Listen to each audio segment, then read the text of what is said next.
Hey guys, Stealth here. Today we're looking at a match that's played on Wonsan Harbor.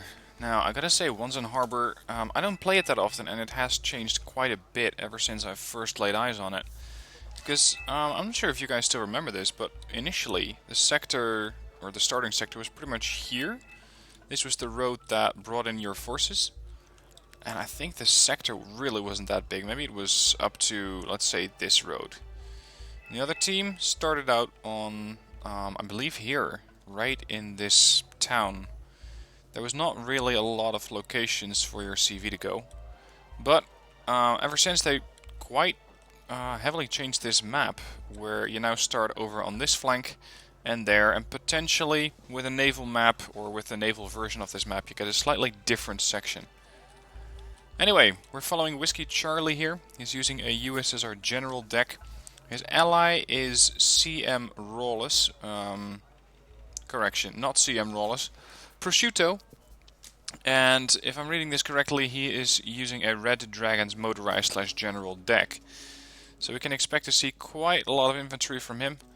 And I gotta say, normally on these maps, it seems that Red 4 has quite the advantage, because most of the time, Red 4 has better infantry, or at least if you use, for example, the Chinese Lijians, the Spetsnaz, the RPO Reese on the Sapri, or the Sapri, I'm not really sure which version it is, but whatever. The dangerous napalm-wielding troops, they seem to just chew through the NATO forces pretty quickly.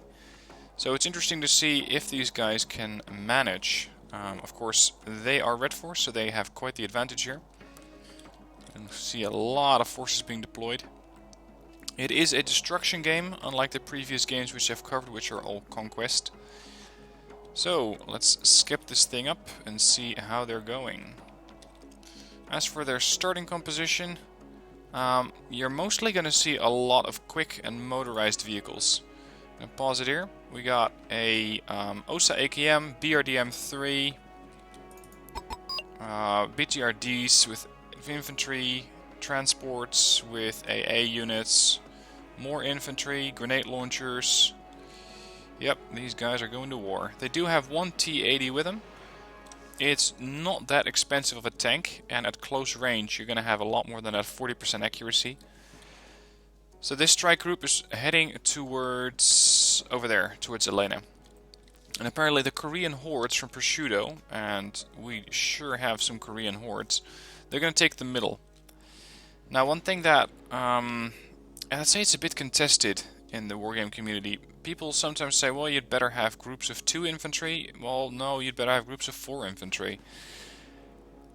I'm still out on this. I normally say that having a group of 2 units of infantry together makes it more difficult to get a good bombing strike on a target like that, or to panic multiple units. And there is enough room, but it does call for more micromanagement. Especially if you have large amounts of infantry, that may not be the easiest thing to do. So, let's see how these guys manage to pull that off. Got one Mi-24 Delta going towards probably Elena, maybe dropping them off over on that side. And Blue 4 is already bringing in units. Interesting to see that they're coming in by helicopter, though. It's usually not something that you see happen here. Red 4 did a napalm strike. Unfortunately, it seems that they missed the road. The road is perfectly open. I'm not exactly sure what they were trying to hit there, but I think he dropped slightly off target. Tiger, a helicopter coming in for the kill. Managed to get some of the infantry, at least suppressed here. Let's hope that the Strela here can push in quickly and get the kill, because this infantry over here is sitting wide open. Over towards the middle, not too much going on yet, although the Mi-24 Delta and the Spetsnaz crew both died.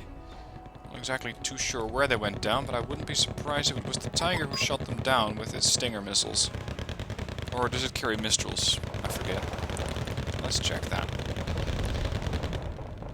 Where are you? Yeah, it carries Stingers. It does not carry Mistrals. And there's another Tiger 2 helicopter there that I just saw disappear, so there is the area where they got killed. Now, the Korean Horde over here is doing quite alright. They have managed to capture some buildings. A lot of recoilless rifles being fired. A lot of reservists being wasted as well. But then again, reservists are usually cannon fodder, and that's something that I'm not going to say they do very well, but they're not going to cost you that much. In the middle, I'm seeing a lot of a bit of a static defense here. If you have a massive engagement over here, that means that one, maybe two players have invested quite a lot of infantry, so that if you can double team over here, you should definitely go for it. They are now starting to move up. Seems that the Tiger is at it again. Missed its first missile. Let's hope that those Iglas can jump a few buildings and get a good kill on them, because those Tigers, they're very diverse gunships, have a lot of weaponry that can kill pretty much anything, save for infantry. They don't usually do that well, because once they fire the rocket pods, they just waste everything they have, anti-infantry wise. But they do have very, very nice stats. We've got the VDV moving up, the Spetsnaz.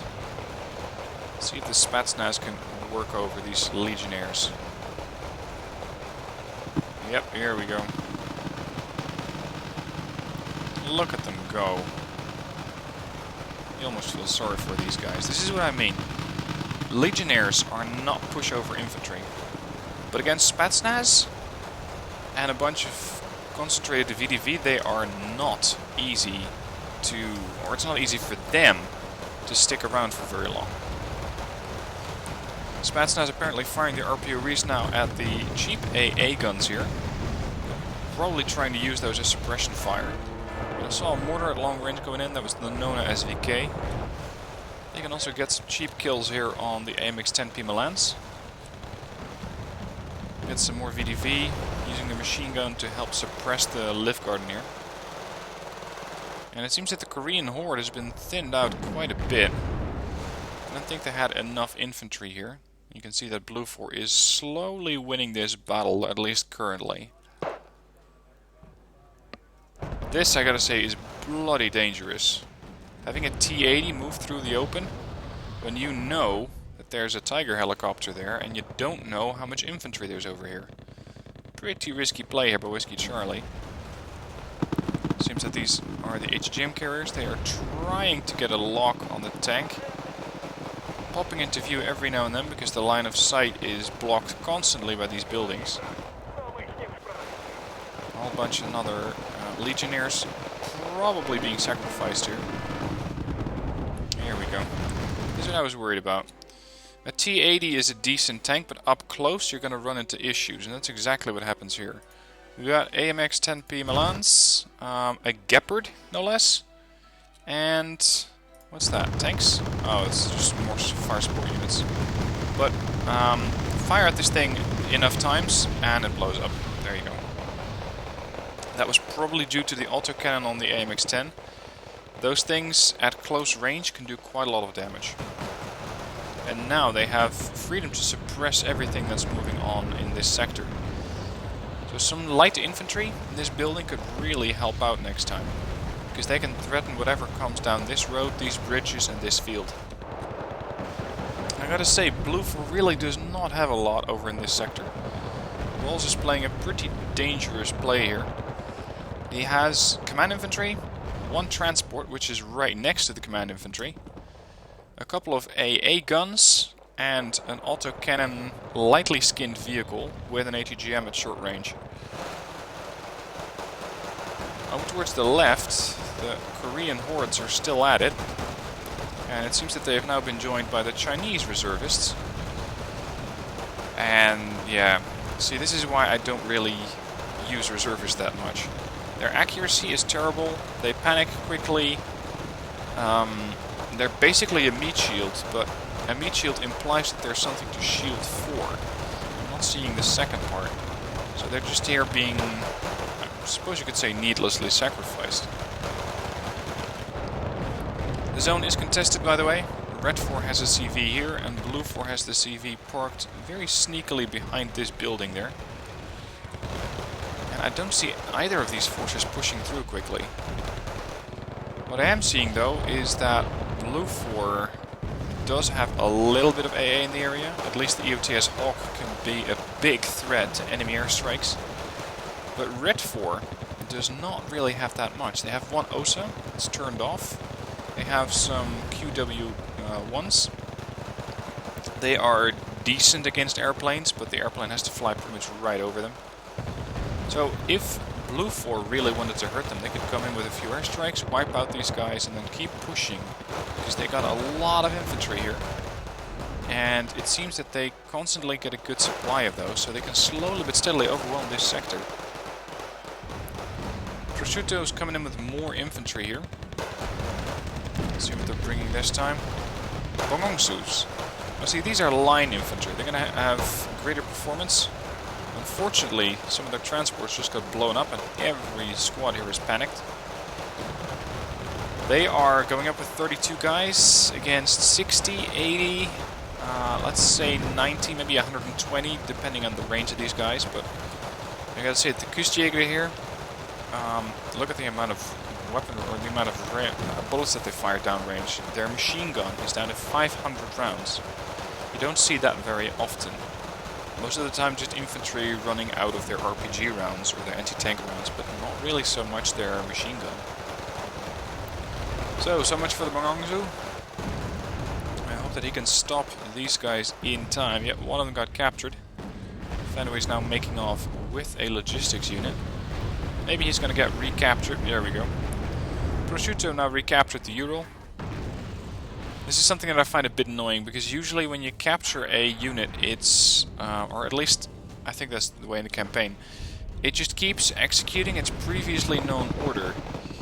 So this CV, or this transport unit, is probably heading down the road to reinforce the, let's say, the Spetsnaz here. And they just keep going. They just keep heading down the road like there's no tomorrow, even if they're captured. So what happened here was that the Ural got captured by Fenway, and then because it continued to execute its previous order, it continued to move into the town and got recaptured by Prosciutto. So it seems that this driver had a bit of an, let's say, an identity crisis. But he decided to join the Reds anyway. Over towards the right, this sector is still very, very weak. You can just push in some infantry, and I think that currently that's easier for Red than for Blue. They can pretty easily wipe out Elena and dishand Blue 4 from that +4 sector over there. Now it seems that the Legionnaires are again taking a massive battering. Unfortunately, these Spetsnaz are not doing too good. And in the middle of a conflict, it's very hard to rearm these guys. In a situation like this, by the way, do not discredit or do not underestimate the tank Shashu, because those recoilless rifles over time really add up. They deliver a 2 HE punch every time, which means they can chew through infantry a lot faster than most forces can. You can see that the Legionnaires really don't like what's going on here. They just keep getting wiped out, one after another.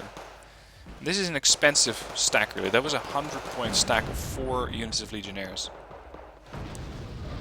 With some more units coming in, Mochitoki 90, as well as some VDV. The Tiger appears to be on station again, trying to get shots in, and not only him. We also got the issue of the AMX-10 here. Not really too sure what the Mirage was trying to do. Maybe bomb some forces, and then they lost sight of it.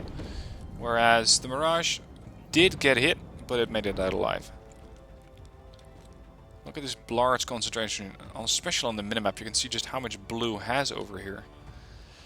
And this would be the ideal time to either push Red 4 away from this zone, or to just take a moment to resupply everything. Because right now, Blue 4 is leading by 600 points, so they have at least a bit of a breather. And initiative should now come from Red to actually deal damage to these forces and to start getting those points back. See artillery finally going into the AMX-10. Let's see if the VDV is going to move towards that sector.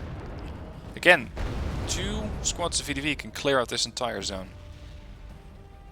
It seems that they're just moving away right now. Prosciutto again moving in with infantry, getting hammered by the Liu Guard. if you want to push into a position like this, you gotta have something in the sense of fire support units. So recoilless rifle vehicles, those cheap 10-point jeeps that China gets, maybe some auto-cannon wielding transports. Units like those can really make a difference here, because panicked infantry is weak infantry. And these guys are currently calm, and not only that, but they're very experienced, meaning that they are very likely to be quite effective in a battle. And especially since they're entrenched and you're just driving in with vehicles, they have a huge advantage. So be sure and try to negate that advantage next time by doing either a bombing run on them, which I currently cannot recommend, not with the amount of AA that they have over here, or just use fire support vehicles to back up the units over here and neutralize or at least stun the infantry that's in the buildings. And of course, look at this, 80 Lift Garden times 2, or sorry, 40 times 2, so that's 80 points per stack. That's pretty expensive, which means that as far as points go, they have the equivalent of a Leclerc tank here. So they have a lot of points dedicated in this sector, meaning that they're not over in the middle.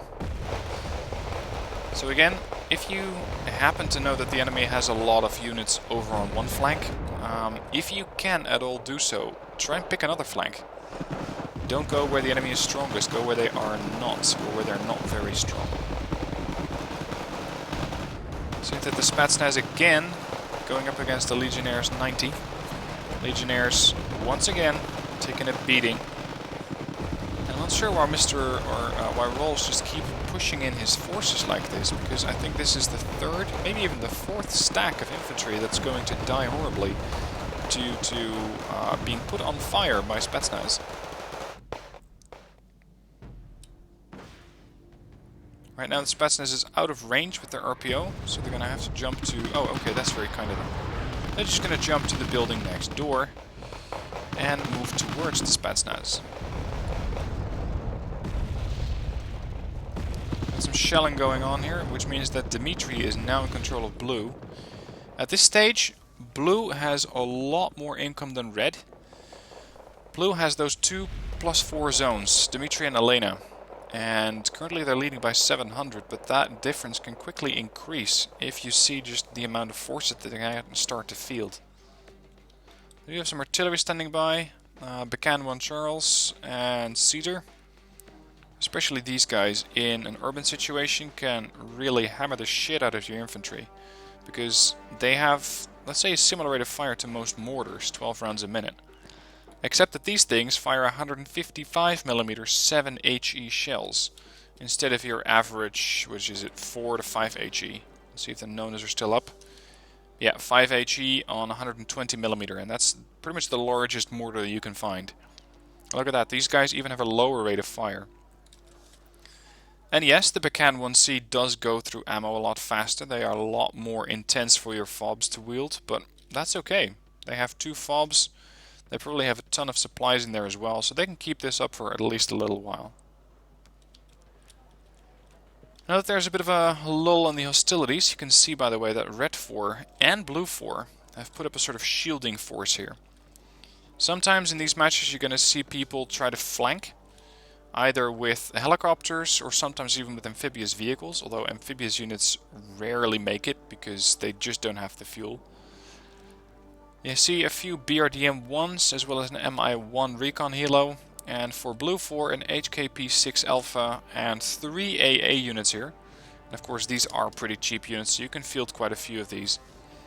To make sure that there is no helicopter incursion from from Red 4 into this zone. Interestingly though, the other side does not seem to have that problem. Again, if you have, for example, a recon helicopter that you park here and you can see these units, you're going to go, well, maybe not.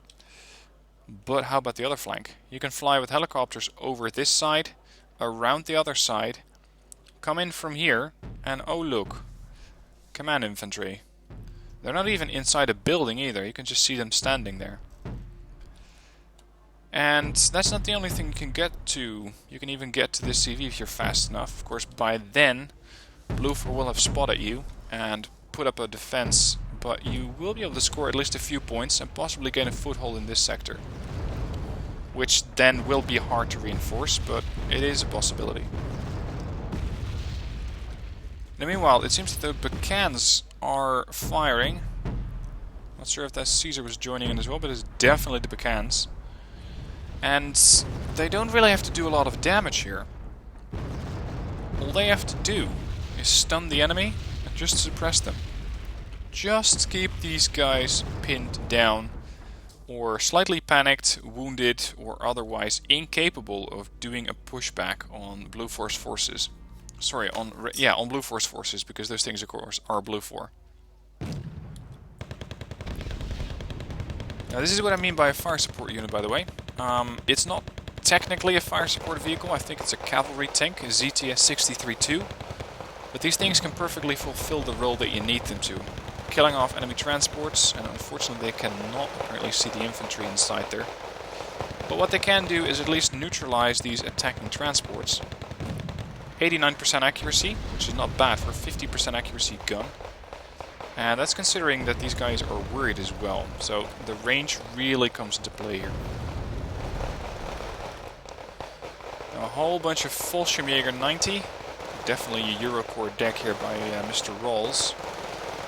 Just merrily rolling over some Euclidae. Look at that, they lost 6 guys. I think they killed off 60. I would not be surprised if that was a full quad stack of 15 guys per unit. Now it seems that the defense here is getting more and more desperate, and I'm not surprised. Because again, Blue 4 has a lot more income than Red 4. So you may think, well, they don't have that many forces. No, not yet. They can keep fielding those forces a lot faster than Red 4 can, because Red 4 only has Anna, Boris and Center, and nothing else. Now finally, of course, the Spetsnaz are meeting their match in form of the RPO, in form of the Fallschirmjäger, pretty quickly taking them out. And it seems that Prosciutto is considering donating some more cargo trucks here. In a situation like this, by the way, if you are Blue 4, and they, trust me, they can see those things, just blow them up. Because you never know if you're going to be able to capture them. Assume you're not going to be able to capture them in a situation like this. It's just 15 points per truck, and that's not really the thing. It's the amount of logistics that they carry. Because these things, if they make it back, they can be used to resupply, for example, the Spetsnaz, and again do a lot of damage to your infantry. Now, Red 4 tried to shield their approach, or the approach from Blue 4, using the Buratino. There it is. Currently, or sorry, no, that was napalm, I think, just a napalm bomb. Blue 4 doesn't have too much here, but it's enough, and it's threatening enough to push Red 4 back further and further. I gotta say, this is not what I really had expected when I started off this replay. Oh, bit of friendly bomb in there. But the Fallschirmjäger were done. There is the EOTS Hawk going to work, and the Rafale trying to nail down the Seed aircraft. Which... did it go down, or...? I think it made it out alive. I think we saw the black missile trails from the the air-to-air missiles. Anyway, I don't really see Red 4 coming back from this. Oh, look at this. I'm not sure why you'd want to have a Leclerc there, but it will definitely shield off any approaches here from Red 4. Then again, it's not too likely, so 160 point investment right there, for me right now, does not make a lot of sense. If, however, Red 4 decided to, for example, take that Leclerc and start driving down this road, they could cause some real issues for Red 4. Because they got the BTR-70s, the 80s, they can all get one-shotted. The T-72B is going to put up a bit of a fight. 15 frontal armor, 18 armor penetration. The Leclerc at 20 armor can at least take 1 or 2 hits at maximum range and still dish out the damage and start neutralizing the T-72B1. So one tank over here can roll up Red 4's flank. At the same time, if Red 4 would actually push these guys into this town, they can easily clear out blue 4. Of course, it's easy for me to say after the fact, because I don't actually play the match, and I have perfect vision in the sense of neutral optics. I can see whatever's happening on whatever side. If you're actually in the match, and come on, we all know how that is. If you're actually in the match, you usually don't get that. You don't get perfect information, and you cannot make, let's say, perfect decisions based on that. Now, here's my question to you guys. In a situation like this is your current status, you're red 4. What do you do? What do you go for? How do you try to spin this match around? Because blue 4 is leading by 700 as well as a ton of income. What do you do?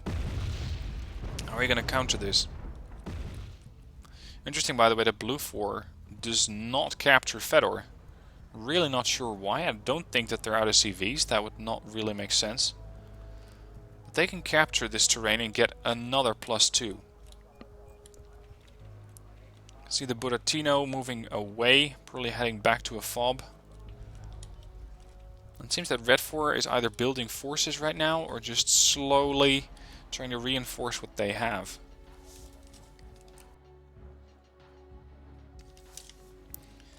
Let's speed this up a bit, see if when the next phase of the action is going to happen. A couple of F5s are coming in. One of them got shot down.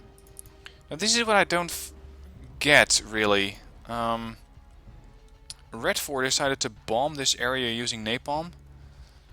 That doesn't really do anything, because this area is not a structure. This area is a structure, but again, they narrowly missed the structure. They also decided to bomb this area, which again is not a structure. There's no one in there. They lost one bomber in the process, and what do you really gain from napalming this area? Let's suppose that they actually did hit the infantry. Then what? There is still a lot of live garden between them and their bombing area. And the way that I usually use napalm is to flush infantry from a structure. So if I were to bomb, for example, this building, I would then have the Kustjäger move away and get my own infantry to move up. So you're basically using a sort of cleansing fire wave to go through the city, pushing blue 4 back and putting your own infantry in positions that are just recently vacated by blue 4. But they don't do that here. Not only that, but blue 4 of course responded to the bombing threat with a few fighters, which then red 4 countered with a fighter of their own, which got mercilessly shot down by, I'm not too sure which jets they were, but I wouldn't be surprised if that was the Rafale joining in. So again, red 4 is making some questionable decisions here. Again, Rolls is currently liking his legionnaires very, very mellow and baked, because the Spatsna is again working with the RPO, trying to nail these guys. Currently though, they have a lot more forces on blue 4's side than on red 4. The Spatsna has just got wiped out. The BTR-90, while it is moving up, it's not actually firing. He needs to move this thing up a little bit more, just have it join in. Before the Fallschirmjäger preferably, or actually really preferably, before the Fallschirmjäger nail it. This, by the way, for blue 4 would be the perfect, there we go, the perfect time to start hammering away with the Bekan 1Cs again. Just put suppression fire on these guys, put neutralization fire, make sure these guys are panicked, stunned, and that they got no chance to recover, as these elite forces are all trying to push in and push through.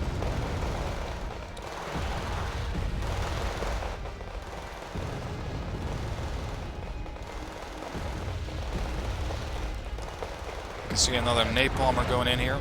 Again, didn't really hit the Kustjäger because they're hiding out in this section of the building.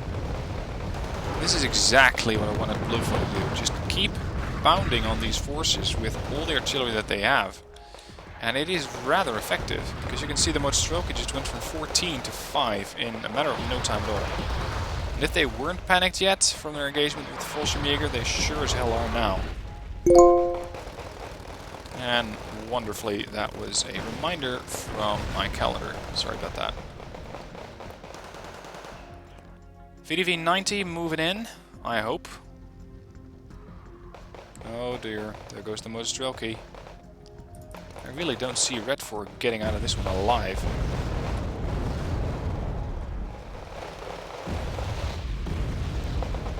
More mortar fire going in.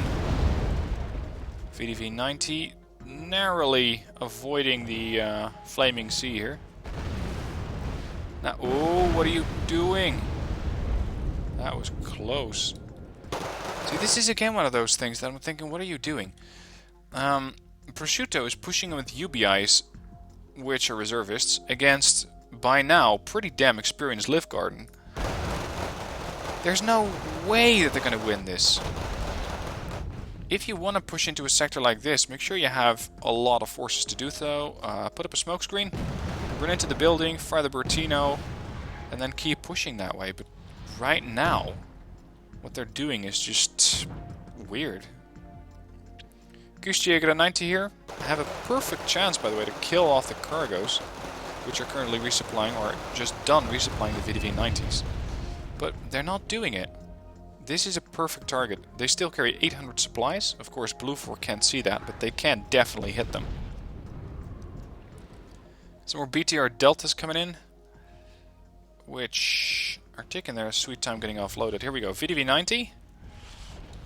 Maybe they'll score some points here, but it's just 40 points, 40 points. It's not going to win you a war, considering that Blue 4 is now leading by almost twice the amount of points. And, oh, geez, I completely skipped over this. Blue 4 is landing forces very cleverly beyond the pocket of resistance that is in the edge of Dimitri here. You can see that they are rather effective at it as well. We've got Legionnaires, Kustjäger, more Legionnaires. The one thing that they don't exactly have right now is anti-air. A couple of Mistral would be nice. But it's still not too easy for Red 4 to uproot these guys. And I think that that's going to be the final nail in the coffin. Look at that. The OSA apparently was spotted, possibly by the Puff, and it now gets bombed in submission by the Draken. Few Nonas are moving towards? Moving towards the bad guys? Okay. Try and suppress the Legionnaires inside this building. And meanwhile, these Legionnaires are starting to encircle, especially combined with their Live Garden on the other side, starting to encircle the guys that are currently left in these structures. And if Blue 4 really wants to push, they can quite easily do that, because Red 4 can now no longer bring in reinforcements.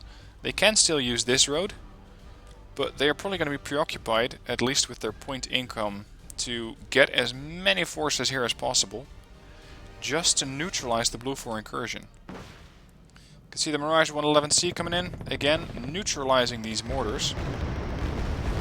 Unfortunately, that was just a napalm bomber. A normal bomber would have easily wiped that thing out. Mi-24V got hit pretty bad by probably the Tornado and or the Rafale. There goes the helicopter. Just got a bit of reconnaissance infantry left here, not too much. And at this point, yeah, the game is pretty much over. Red 4 is not going to be able to field the defense against Blue 4's continued high point income. Not sure how they managed to put Spetsnaz Gru over here, by the way. I think they just went around.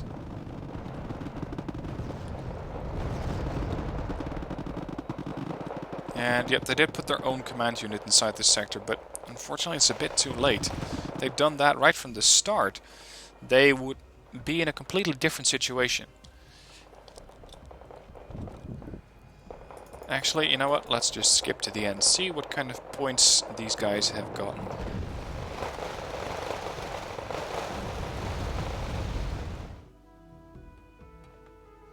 There it is. Wow, look at Fenway. This is impressive. Doing a massive infantry on infantry fight is usually a big grinder for your forces. It just usually takes forever to get these guys to push through and to not lose too many points to it. But Fenway did a great job, and I think that he got a lot of his points from just basically farming off of Prosciutto, who just kept pushing in reservists, transports, and some light support units into the Dimitri sector. A few pointers for these guys, and I mean Red 4. If you have, for example, a unit like the Buratino or a Napalm Bomber, have it close to your own troops, in the sense that you bomb an area that's close to the forces where you want to push up.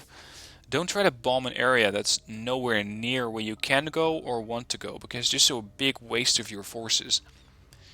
Also, don't push in with one group of reservists at a time. It may look nice to have large stacks of 60 units of reservists, but they are not really going to stick up long against a lot of more experienced line infantry. If you want to overrun them, you can, but make sure you have, for example, a napalm tank. And considering that Whiskey Charlie was using a USSR General deck, he can use that. Talking about that USSR General deck, if you want to have a look at the deck code and possibly adjust it or play with it yourself, the deck code is in the description down below. But once again, make sure that you do not copy any additional dashes in the code. What I've seen happen is that you select the code, you copy it, you paste it in Wargame, and then all of a sudden there are dashes inside your code. So they're not just at the start or the end, they are inside. Delete those dashes and you should be good to go. Anyway, with that, that's the end of this Wonsan Harbor infantry grinder. Let me know what your thoughts are. Looking forward to seeing those in the comments. If you have a gameplay section of your own that you want me to share, send it in through the link in the description down below. And otherwise, I hope you have a good day, and I'll see you next video.